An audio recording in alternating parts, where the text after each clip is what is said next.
Hi, and welcome to another Level Up. In this one, we're going to look at the magic of the 5 chord.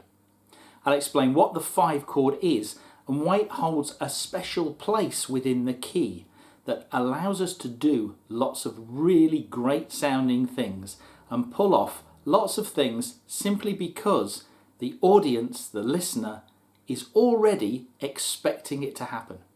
First of all, what do I mean by the 5 chord? And you may have noticed the 5 chord I'm talking about here is written in Roman numerals. Don't worry about the 7 after it, that will become clear in a moment. But the 5 chord is simply the chord based on the 5th step of the scale. Now don't be scared by scales because I'll show you a little trick to find that chord in a moment. But in the key of C, that would be C, D, E, F, G. We write it in Roman numerals because then I can talk about a chord and the job it does without having to fix it to a key. So here's an example. We've just found out that in the key of C, C, D, E, F, G, the 5 chord is G. So I could talk about a song that went from the 1 chord to the 5 chord and back again, and it would be C to G. But what if I wasn't in the key of C? It could also be A to E, A to E, or F to C, F to C.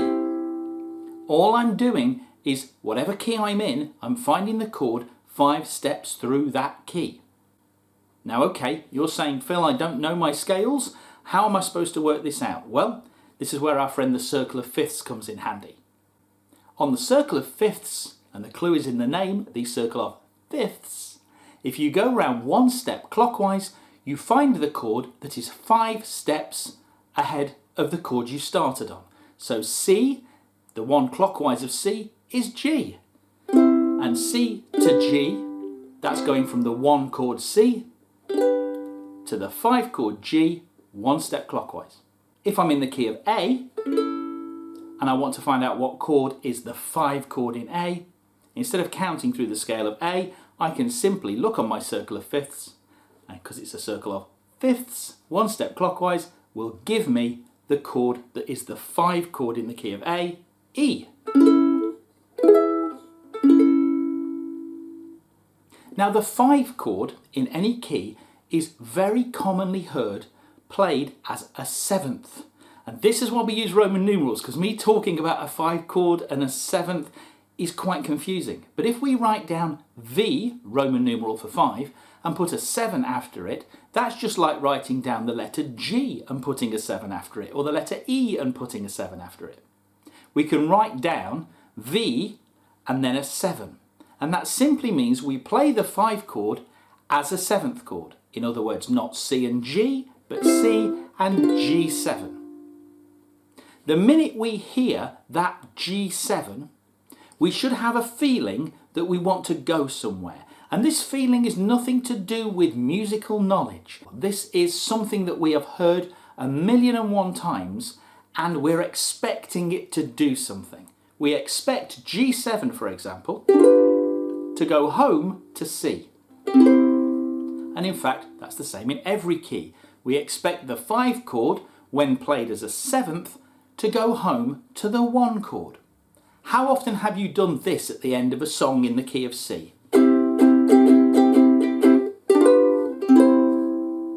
You're home on the C chord, and just at the end, for a little punctuation to finish the song, you go G7C. Everyone's done it. We go to the 5 chord, played as a 7th, G7 in this case, and that makes us really want to go back to C. So we go back to C, and that's a nice full stop. You may also have played a song where you go to the G7 at the end of every verse except the last one. And that's because when you get to the end of verse 1, whatever the chords are, if you go to that chord, you can't stop. We're expecting that to go home to the 1 chord. And so that tells everybody in the room we're going round again. And we can do verse 2, but we couldn't get to the end of the song and go That feels uncomfortable, doesn't it? We hear that and we don't feel like we've finished. We don't feel like we've gone on a little journey through the song and gone home. We're halfway through the journey still. We haven't got home yet. So if we do that ending I just showed you, we quickly go there and then we have to go back, and then everybody is happy. Now, because we all hear that, there are lots of circumstances that we can use that to make our listeners' experience of a song better. So we've already looked at two.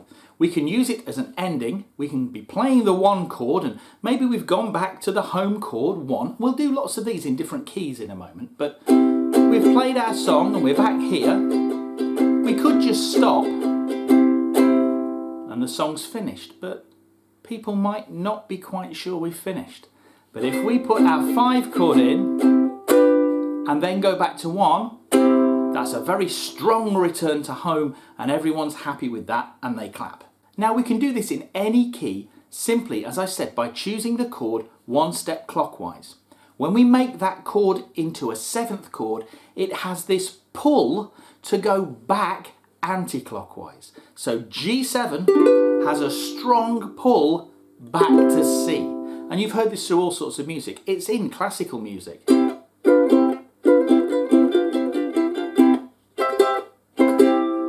All of those chords were just C's and G7s, and the last one is a C.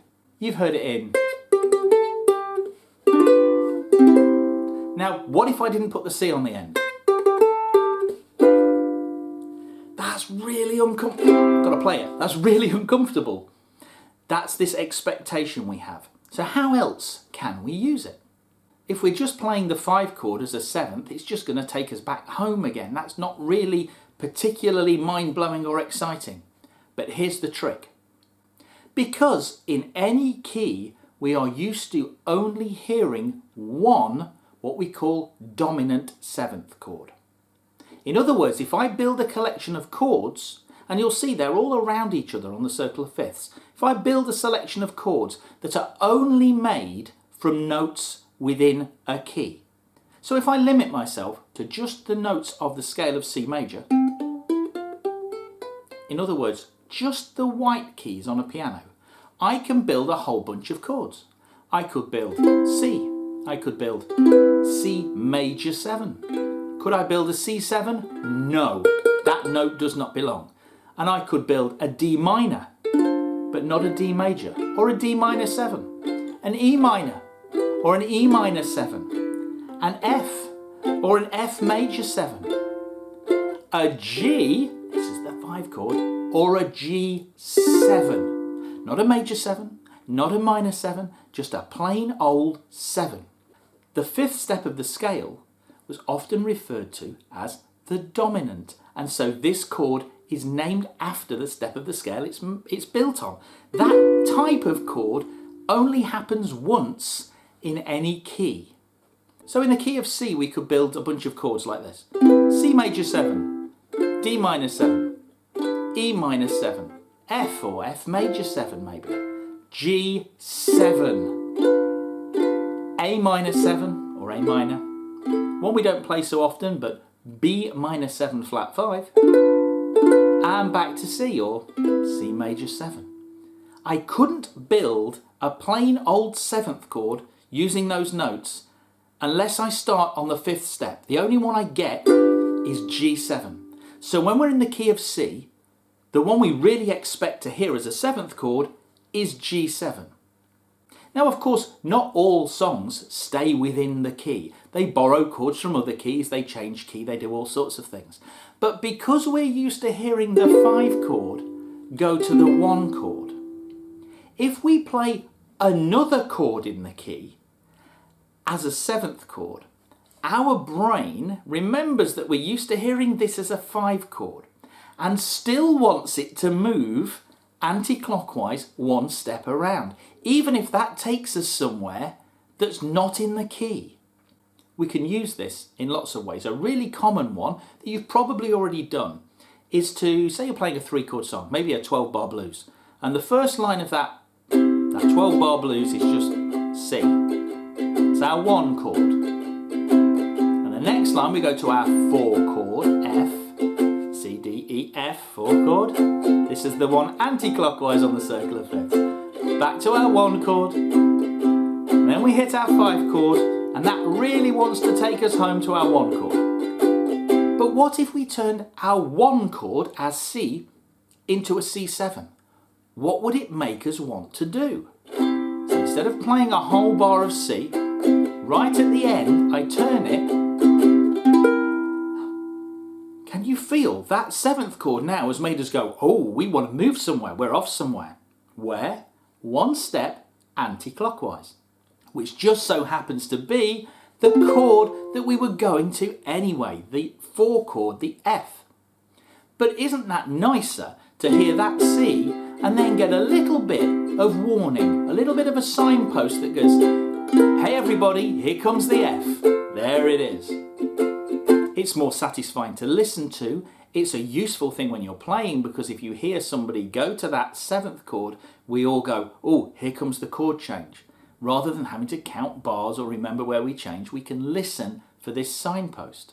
Now, in fact, we can set up any chord that we're going to by playing the chord 1 step clockwise of it, making it into a 7th chord, and our brain will think, oh, that's the 5 chord of whatever chord we're going to. It could be like a key change, and in fact we're going to set up key changes in a moment using this. So if I'm playing any song that's got a chord coming up, I can precede it with the chord that would be the 5 chord if that chord we were heading to were home, even if it's not. Say I'm going from C to G7. Maybe I'm writing a song and I think that's a bit boring. What if I went, well, what chord would be the 5 chord if that G7 were in fact G and home? What would pull me towards that? Well, the thing 1 step clockwise played as a 7th chord. 1 step clockwise of G is D. Make it a 7th, D7, and that D7 will really make us want to go to G. And it doesn't matter if when we get there, that's a 7th, it's exerted that pull to move us. See, D7 does not belong in the key at all, but it has a strong pull to G. This is how the song 5'2" works. Those chords in 5'2" are not chords that we can build from the notes of the scale of C major. We have a C, we have an E7, can't build that, that's got a note in that doesn't belong. A7, that's got a note in that doesn't belong. So has D7. Those 3 chords are using notes from outside the key. So why does that song work and why does it sound so satisfying? This is why. Notice the run of 7th chords.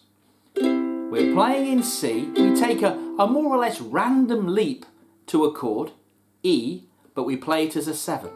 E7 is the 5 chord of A. It wants to move anti-clockwise home to A. Beautiful. Only when we get there, it's played a trick on us because that is now also a 7th chord. So the minute we go from E7 to A7, for a split second we think, oh, we're home. Oh, no, we're not. That's a 7th. That feels like the 5 chord of D. Beautiful.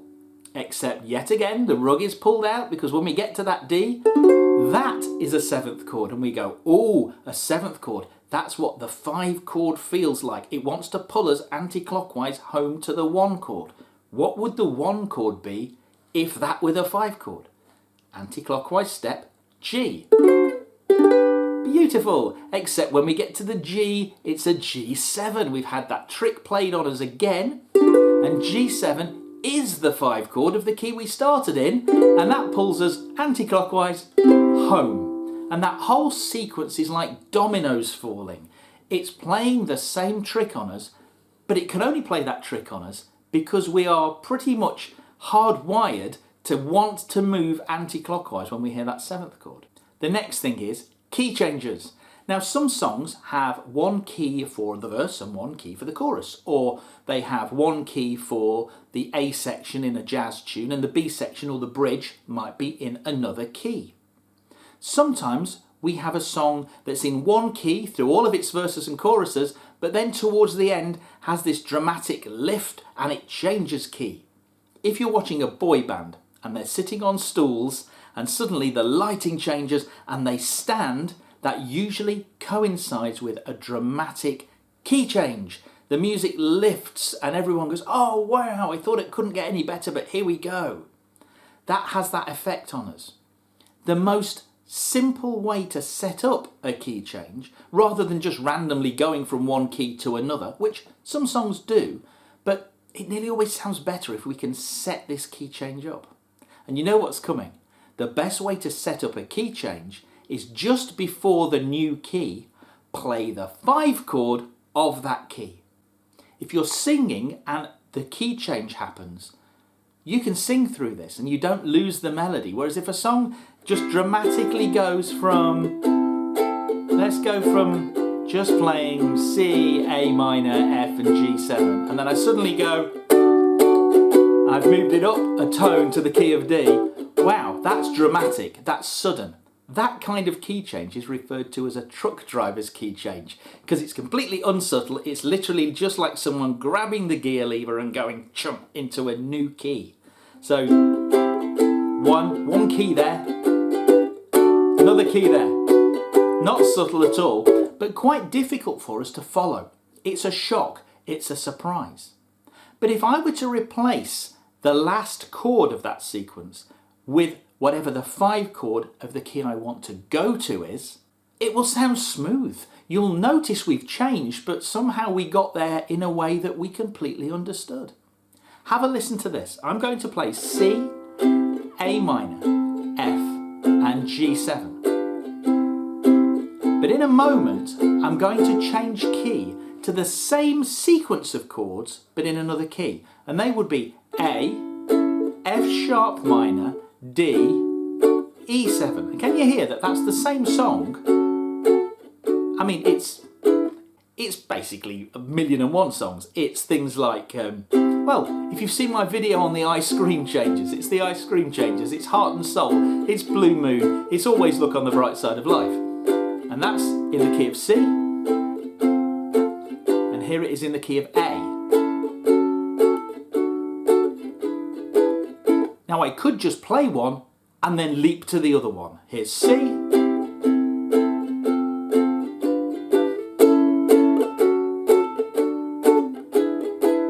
But if I play through in the key of C a few times and then just before I want to go to A, I replace the G7 on the end, because don't forget, we have the 5 chord on the end.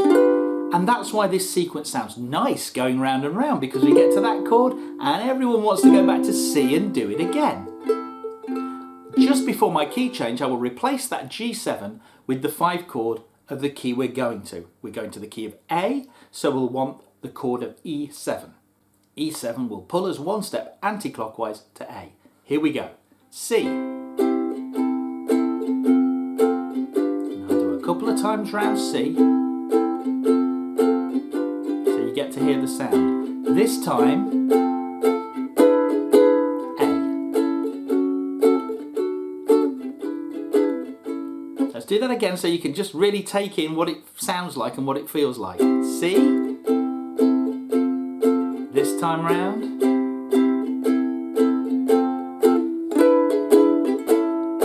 And now I'm in the key of A. What if I want to get back to C? I can do the same thing. Now I'm back in the key of C. All I did was, in the key of A, I took the E7, and the last time round I switched it for a G7 because that will pull me back to C. But I could have switched it for any 7th chord and it would pull me one step anti-clockwise to whatever key that was. So maybe if I wanted to change key to another key, a 3rd key, I could go, say, from A up to B. How would I get to B? I have a look at my circle of fifths. I look at B, I find that one step clockwise of B is F sharp. So if I play an F sharp 7, it will pull me towards B, like this. Here we are in the key of A. I'm going to replace that E7 with an F sharp 7. And now I'm in the key of B.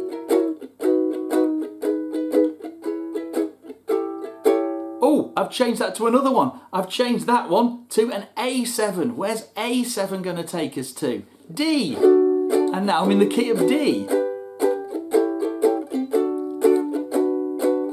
And now I've changed that to a G7. And now I'm back in the key of C. I could go through as many keys as I wanted just using that simple trick. If you've got a song that's a bit dull and it goes through the same chords and you want to add a lift to it, maybe after the second chorus you could put a key change in.